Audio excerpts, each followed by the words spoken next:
Corona काल में जहां प्रोफेशनल कोर्सेज कराने वाले कई इंस्टीट्यूशन हैं, वहीं सेल्सियस भी एक ऐसा इंस्टीट्यूट है जहां पर डॉक्टर्स और इंजीनियर्स तैयार किए जाते हैं।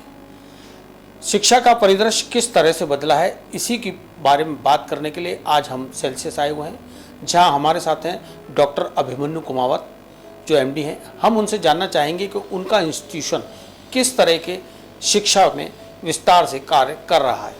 अभिमन्यु जी, स्वागत है। बहुत बहुत शुक्रिया आपका रुपेंद्र जी। देखिए, सबसे पहली बात तो ये कि आज आप देखिए, चाहे कोई सा भी इंस्टीट्यूट हो, इंस्टीट्यूट दो टाइप के हैं। मतलब एक तो वो इंस्टीट्यूट है जिनके लिए टॉपर रैंकर है और जो एवरेज बच्चा है वो बैंकर है। मतलब अगर कोई टॉपर आ रहा है तो वो तो रैंकर है, एवरेज बच्चा अगर आ रहा है तो उसे फीस दे रहा है। यही बात सोच के सेल्सियस स्टार्ट हुआ था कि यार जो एवरेज बच्चा है उसका क्या। जब हम लोगों ने सेल्सियस स्टार्ट किया तो हमारे पास में अगर आप अजमेर में सेल्सियस की लोकेशन देखें तो वो लोकेशन भी कहीं ना कहीं ऐसी है जहाँ के आसपास एवरेज बच्चा ही है कि नहीं है। तो हमने जब सेल्सियस स्टार्ट किया तो हमारा फोकस था एवरेज बच्चों के ऊपर कि उस एवरेज बच्चे का क्या। तो हमने जब स्टार्ट किया तो हमारे पास में कई बच्चे ऐसे आए जिनका 60% था, 70% था, ठीक है, 75% था, और ऐसे बच्चों को हमने मेडिकल कॉलेज में पहुंचाया। And that was the ultimate goal of Celsius. आज आप देखिए, आज जो एक ड्रॉपर बैच होता है, ड्रॉपर बैच मतलब 11वीं 12वीं के बाद में जो बच्चा तैयारी करना चाहता है प्रोफेशनली, बिल्कुल क्या मुझे इस साल तो सिर्फ नीट की तैयारी करनी है या जेई की तैयारी करनी है, एक साल पूरा डेडिकेटेडली इसी पे फोकस करना है। उस ड्रॉप ईयर में आज आप देखिए कि लगभग 7 से 8 डिस्ट्रिक्ट से सेल्सियस में बच्चा पढ़ने आ रहा है। अजमेर का ऐसा कोई सा भी इंस्टीट्यूट नहीं है जहां पर बाहर के डिस्ट्रिक्ट से बच्चा आता हो। आप मैक्सिमम नागौर मान लीजिए, लेकिन आसपास के मतलब जयपुर से भी बच्चा है, सीकर से भी बच्चा है। मतलब इट्स एन बिग अचीवमेंट। और वो तभी होता है जब हम सिंसियरिटी के साथ में हर बच्चे पे काम करते हैं जहां पर काम करने की जरूरत है। अच्छा, काम कैसे करते हैं?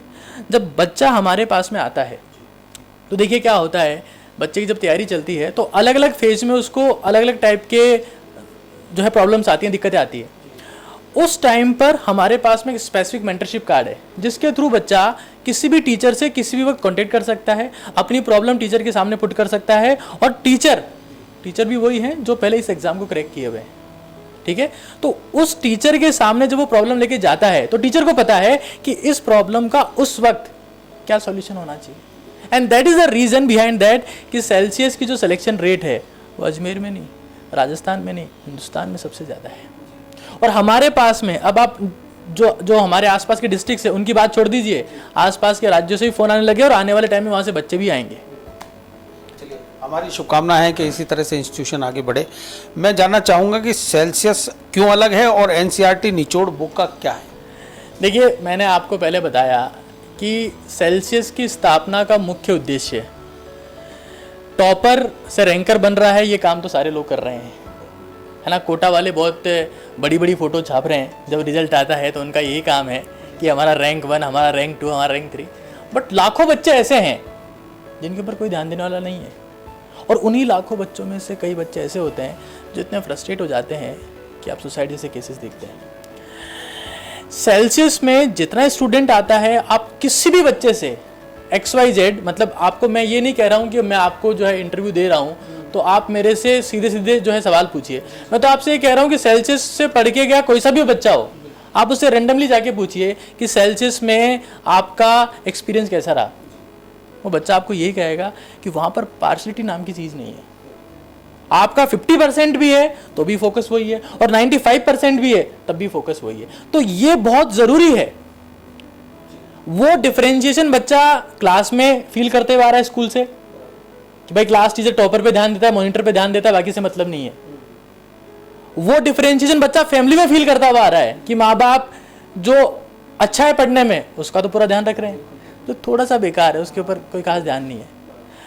सिर्फ ये चीज, and that is the core focus. आप XYZ जो बच्चा पहली बेंच पे बैठता है सेल्सियस में, आखिरी बेंच पे बैठता है सेल्सियस में, इक्वल फोकस, ये बहुत बड़ा अचीवमेंट है। और मुझे पता है जब मैं ये बात कैमरे पे बोलूंगा तो ज़्यादातर लोग बिलीव नहीं करेंगे, यार सर क्या कह रहे हो, ऐसा कैसे हो सकता है, but we do this and that is the reason कि सेल्सियस इतने कम टाइम में ऐसी ग्रोथ अचीव कर पाए। जहाँ तक किताब की बात है, तो जब उस किताब का विमोचन हुआ था तो आप हमारे सामने ही थे। किताब का देखिए इंपॉर्टेंट चीज़ क्या है, जब बच्चा तैयारी कर रहा है तो कंटेंट बहुत ज़्यादा है। स्टूडेंट की तैयारी किस तरीके से सिंप्लीफाई की जाए। भाई मैं देखता हूँ जब कोटा से बच्चा लौट रहा होता है तो इतना सामान लेके आ रहा होता है जैसे कोई युद्ध करने जा रहा है, भर दिया है उसको। मतलब कोचिंग के नोट्स हैं, उसके बाद में उसके रजिस्टर हैं, जमाने भर के जो है रेफरेंस बुक्स हैं, वो भर के आ रहा है, उठ ही नहीं रहा उससे बैग। हम क्या कर रहे हैं कि उसी कंटेंट को, जो आपके पास में कंटेंट है जो तैयारी के लिए रिक्वायर्ड है, उस कंटेंट को हम लोग समराइज कर रहे हैं। अगर बच्चे के पास में कंटेंट कम होगा तो ज़्यादा बार रिवाइज कर सकता है, और जब वो ज़्यादा बार रिवाइज कर सकता है तो आपका सिलेक्शन ही आपकी रहेंगी। बाद में बहुत बार कह चुका हूँ, वो इस बात पे डिपेंड करता है कि आपने कितना बार रिवाइज किया। इस बात पे डिपेंड नहीं करता कि आपने कितनी टाइप की बुक्स पढ़ी, कितने नोट्स पढ़े, कौन से टीचर की बात सुनी, किसकी नहीं सुनी। तो एनसीईआरटी निचोड़ उसी का प्रोडक्ट है। हमने चीज़ को समराइज किया है। और मैं अभी आपको बड़े आश्चर्य से बता रहा हूँ ये बात कि हमने बुक नीट के लिए लॉन्च की थी, ठीक है। SSC, IISER, ICAR, DU, PU, जितनी यूनिवर्सिटीज़ है और जितने भी एंट्रेंस एग्जाम जिसमें बायोलॉजी आती है, चाहे वो आरपीएससी का first grade, second grade, third grade हो, किसी भी स्टेट का first grade, second grade, third grade हो, नवोदय हो या जो है ये अपने केवी स्कूल्स हैं, इनका एंट्रेंस एग्जाम देने वाले टीचर्स भी उस किताब को पढ़ रहे हैं। तो दैट इज, आप जब अच्छा प्रोडक्ट होता है, उसमें क्वालिटी होती है, तो उसकी इंपॉर्टेंस हर जगह होती है। और हमें लगता है, मैं आज आपको बताऊं, आज सुबह ही जब मैंने फ़ोन देखा तो उसमें आज मुझे एक ऑर्डर मिला नागालैंड से। ये आखिरी स्टेट बच रहा था जहां हम लोग नहीं पहुंच पाए थे। मतलब इससे पहले हम सारे स्टेट कवर कर चुके हैं, Nagaland was the last state, आज वहां भी पहुंच गए हैं। और उसके बाद आपसे एक इंटरव्यू हो रहा है, तो हमें लग रहा है कि it is getting a great response और बस सब चल रहा है। बट ये मुझे लगता है कि अजमेर जो शिक्षा नगरी हुआ करता था, जो तमगा छिन गया पहले कोटा ने लिया, जो थोड़ी बहुत छाछ बची जो ढुल गया उसको जो है सीकर छीन ले गया। अब हम लोगों को लगता है कि अजमेर में सेल्सियस उस शिक्षा नगरी के तमगे को वापस लाने के लिए पूरी तरह से समर्पित है, और हमको लगता है कि हम इसे ले आएंगे। तो अभिमन्यु सर का विश्वास है कि शिक्षा की नगरी कहे जाने वाले अजमेर को वो वापस अपनी टीम के साथ शिक्षा के उच्च स्थान पर पहुंचाने के लिए प्रयासरत हैं। मैं जानना चाहूँगा सर, अजमेर के अभिभावकों के लिए इस समय आप क्या संदेश देना चाहेंगे जब ये कोरोना काल चल रहा है? देखिए, सबसे पहली बात तो ये है कि जो मेट्रो सिटीज़ के स्टूडेंट्स हैं उन्होंने कोरोना के टाइम पर भी तैयारी करना स्टार्ट कर दिया है, क्योंकि उनको पता है कि हो सकता है कि इस कोरोना के टाइम में एग्ज़ाम की डेट थोड़ी शिफ्ट हुई हो, लेकिन अगले साल एग्ज़ाम उसी टाइम पर होने वाला है। अजमेर के कुछ पेरेंट्स अभी लैग कर रहे हैं, उन्होंने तैयारी करवाना बच्चे को स्टार्ट नहीं किया है। अच्छा, कुछ लोग पेरेंट्स जो है ऐसे हैं जिनको अजमेर की कोचिंग्स पर या अजमेर के रिजल्ट्स पर बिलीव ही नहीं है। मतलब मैं आपको बताऊं कि बच्चा कोटा जा रहा है, 11वीं पढ़ रहा है, 12वीं पढ़ रहा है, एक ड्रॉप ले रहा है, और चौथी 5वीं साल हमारे पास में आ रहा है, ये कहते हो कि साहब हमारा तो वहाँ 10 लाख रुपए लग गया, अब आप देखो। तो मैं कह रहा हूँ भाई, अजमेर से इन्हीं सारी स्कूल से पढ़ के बच्चा हमारे पास में भी आ रहा है, यहाँ से सेलेक्ट भी हो रहा है, आप बाहर क्यों जा रहे हो?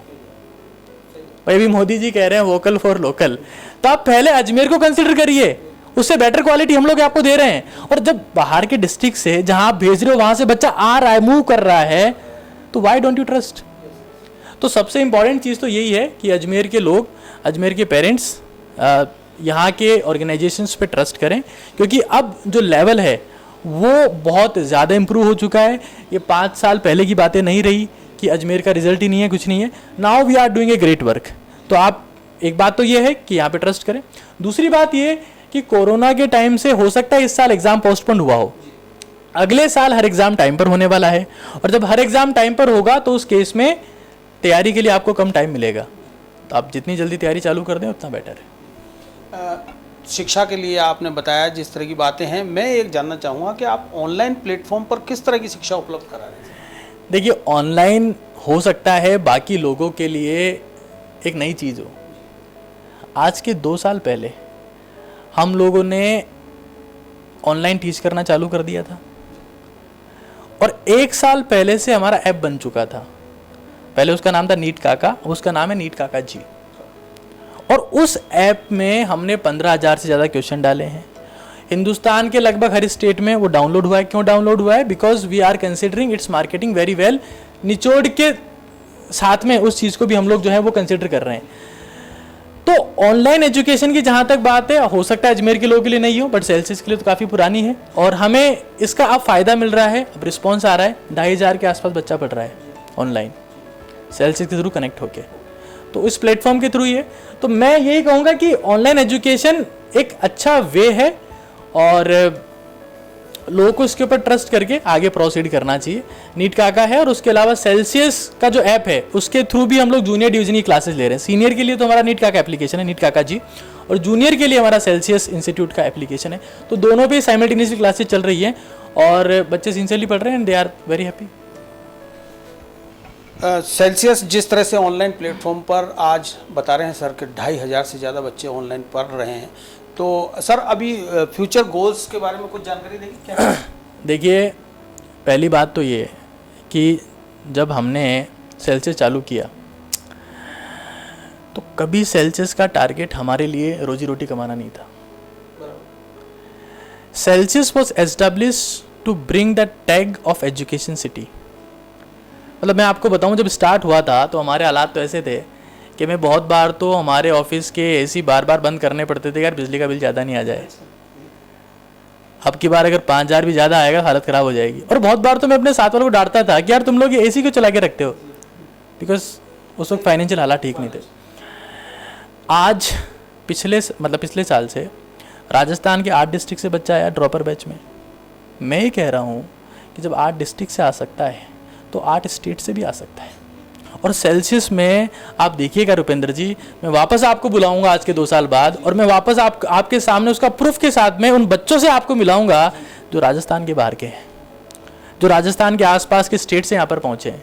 तो सेल्सियस का गोल यही है कि जो क्वालिटी एजुकेशन है वो हर एक फॉर्मेट में हर बच्चे तक पहुँचे और आसपास के स्टेट के बच्चा भी यहाँ पर आए। That is the goal, that is the goal. हमारा गोल ये नहीं कि यार हम लोग यहाँ की कोचिंग्स को बीट करें या जयपुर की कोचिंग्स को बीट करें या कोटा कोचिंग्स को बीट करें। हमारा अलग मार्केट है, हमारा अलग क्वालिटी है, हमारा अलग फोकस है और उसके लिए हम लोग काम कर रहे हैं और बच्चों का काफ़ी अच्छा रिस्पॉन्स है।